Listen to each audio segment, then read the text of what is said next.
সব যা কিছু কর্ম করা করতে হবে, তারপরে আমাকে একটা জায়গায় সুন্দরভাবে বসতে হবে এবং নিরাকার ব্রহ্মের উপাসনা করতে হবে, তবেই আপনি ঈশ্বরকে বুঝতে পারবেন। সেটা তো একদিনে হয় না, অভ্যাস করতে করতে করতে করতে তবে সেই জায়গায় এসে পৌঁছাতে পারবেন। আমি একটা ছোট্ট গল্প বলছি বৃন্দাবনের কথা, বৃন্দাবনের ঘটনা।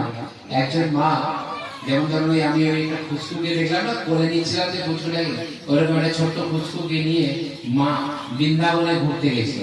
তো ফুসকুটাকে মা বলছে যে বল তুই কি নিবি। তখন ফুসকুটা দেখেছে একটা গোপাল, দেখেছে লাড্ডু নিয়ে বসে আছে, বলছে ওইটাই নেবো।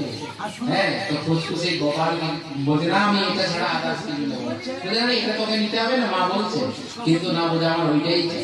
তো সেই ফুসকুকে সেই গোপালটা কিনে দেয়, দিয়ে মা তাকে বলে এর নাম হচ্ছে গোপাল, হ্যাঁ একে এ হচ্ছে ভগবান, এরকম মানে তাকে বোঝায়। তো সে তাকে